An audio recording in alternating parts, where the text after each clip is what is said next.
All right, good morning, animal science. Welcome to Thursday. So today we are working on pedigrees, and this is a really interesting opportunity for you to apply genetics into animal sciences. And pedigrees are really helpful when we're looking at animal breeding and trying to breed animals together to get a certain desired result.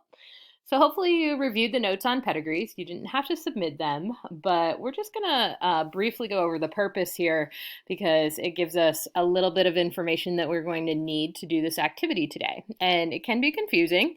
A couple people already told me that, but this is a critical thinking activity, also an inquiry activity, and you really have to pay attention because it's a little game here. And sometimes pedigrees can be like that in real life too. So it says pedigrees provide a visual way to observe the lineage of an animal. By following the pedigree, geneticists can track throughout generations. As you have learned, each parent contributes half the genes to his or her offspring. Using that knowledge, you can determine that 25% of an animal's genes were given to them from grandparents, 12.5% from great grandparents, and so on. Pedigrees give producers one more tool to manage their livestock. Can pedigrees be used outside of the livestock industry? Why, yes. And in this situation, we are using it with dogs. There's a lot of animals that are commonly pedigreed. Pedigree is required? No. Sometimes they do cost more, animals with pedigrees, maybe because the value of their genes, maybe just for making the pedigree and the time and the effort of the breeder to do that. So what you have here is you have a partially completed pedigree for a dog that you purchased, and you're trying to fill in the details. And through the clues that you're given, you can actually fill in all of the details that are going to be listed on the pedigree here. So we'll start right at the top, and we're just going to work our way through it. So Maestro is Tango's maternal grandsire. So we'll remember that and come down here. So anytime that you see a pedigree, the animal that you're looking at is on the left, and that's the animal that this pedigree is about. And then there's brackets, kind of looks like the Final Four, right? Basketball. And the brackets are going to work their way back with the parents of the animal, the grandparents of the animal, the great grandparents of the animal, and great great grandparents of the animal. And in a pedigree, the father is always on the top, the mother is always on the bottom in any of these brackets, okay? So, go back. Maestro is Tango's maternal grandsire, okay? So we know we're on the maternal side, okay? This is Tango's mom, would be right here. A grandsire, sire is a dad, a dam is a mom. So Maestro is Tango's maternal grandfather. So we put Maestro here. And I'm going to type in a different color so you guys can see what was there and what was not there when we started. Okay, check that clue off. Maestro's paternal grandparents are Black Blizzard and Blossom. So, Maestro's paternal, so we know paternal means father, paternal grandparents, Black Blizzard and Blossom. Which one do you think's the dad and which one do you think's the mom? Hopefully you picked Black Blizzard to be the grandsire and Blossom to be the granddam. You know, maybe it's the other way around, but that seems like a pretty feminine and masculine name to me. Black Blizzard. Yeah. Oops. Missed the B there. No. Now they're trying, Google is trying to get the best of me. All right, there we go. All right, next. Third clue. Maestro has half of Black Brick's genes and half of Bridget's genes. Well, where does an animal get half of its genes from?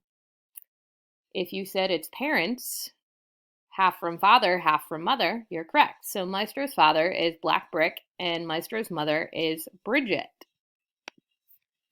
Black Brick. Bridget.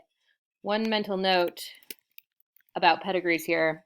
Sometimes breeders will use like a series of names in a pedigree that I'll use like the same theme. So it doesn't surprise me in this, even though this is a fake pedigree, that you have like Black Blizzard and then Black Brick. They're using the name Black, Black, Black each time that they are naming an animal. So that's common. All right, keep going here. We're doing pretty good. Maestro sired Spirit.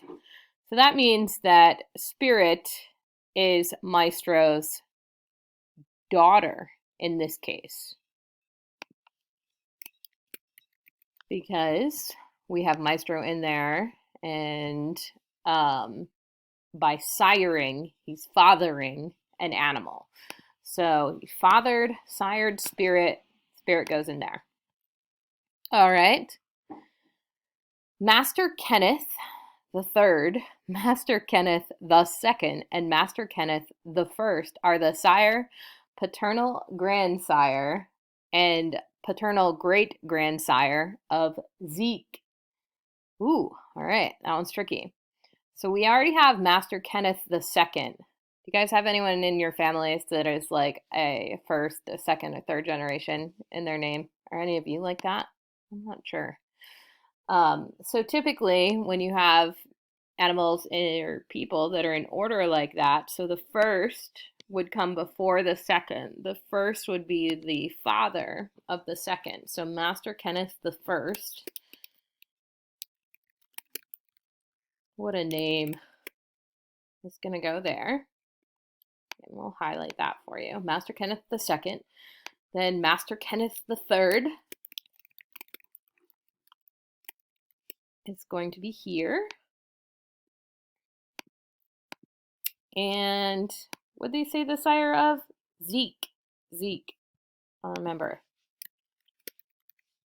So we're getting our way filled in here, guys. Good job. And if you think you can handle it from here, go right ahead. It's a kind of a fun game, little word puzzle to figure this all out.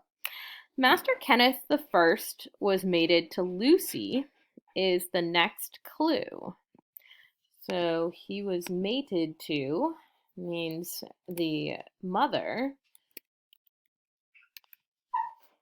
of Master Kenneth the Second. All right, keep going here. Zeke sired both Tango and Stranger. Ooh, Zeke sired Tango. We already have that on here. And we also have Zeke up here in the pedigree. Notice we just put Zeke there. But in order for Zeke to sire some other animal, needs to be over here in the pedigree where we find Zeke's name again. So we see Zeke's name, so we're going to put Stranger. So you may be wondering, like, oh my gosh, like, that looks like some shady stuff going on there, Mrs. Burnson. Is that inbreeding? In this case, it would be considered line breeding. And that is a perfectly acceptable breeding method in a lot of different animal disciplines. So there's nothing like shady stuff happening here. Line breeding, we're going to talk about breeding systems a little bit next week, and you're going to hear more about that and how that's used for positive things in animal science. All right. Bridget, sire, and dam are Caldwell's Extra and Esmeralda. So we're going to find Bridget, Caldwell's Extra, and Esmeralda.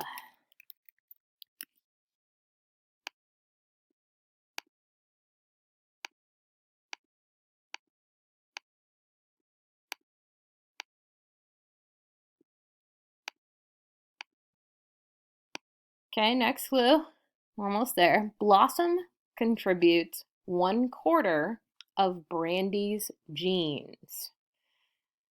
Okay, so Blossom is over here, and we have Brandy, but Blossom's not currently in the family tree of Brandy. She is of Spirit, but these trees don't meet.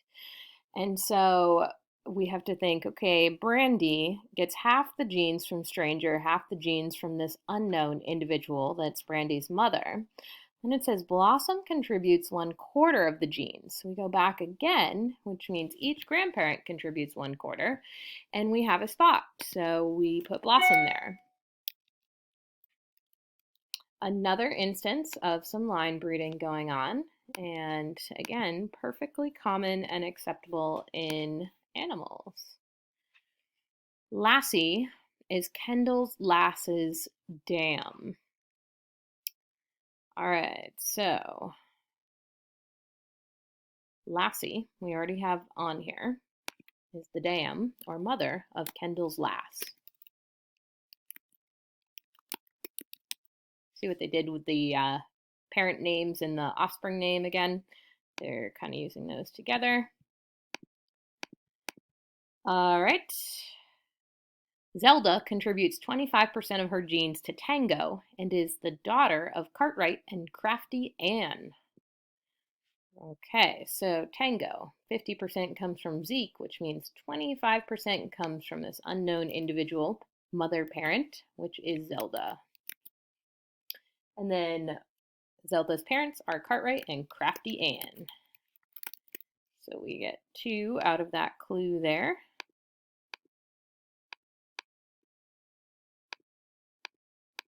And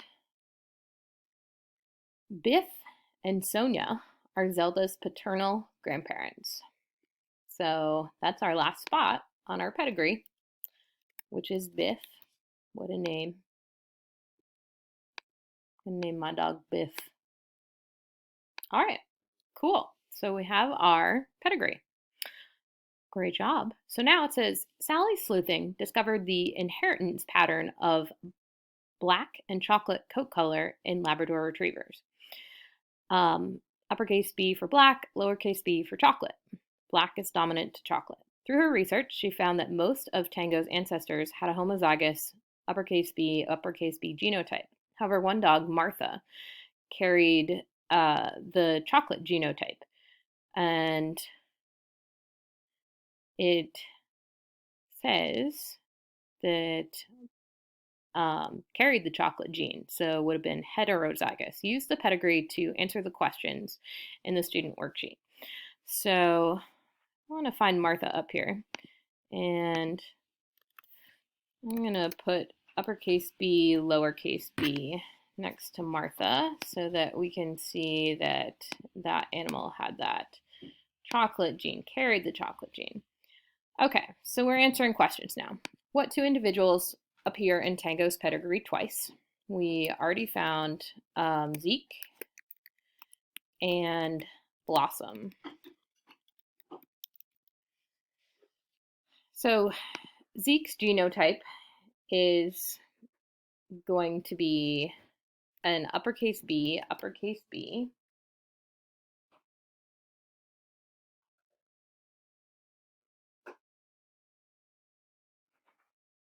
Hold on just a minute here.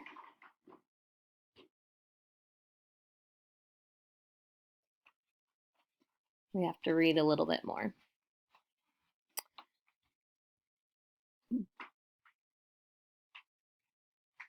Press pause on this video. Not uppercase B for Zeke. Blah. I am going to run out of time on this screencast, so I'm going to end this one here, and we're going to do the rest of the questions. We're going to talk through those in a second screencast. All right. Thanks, guys. Bye.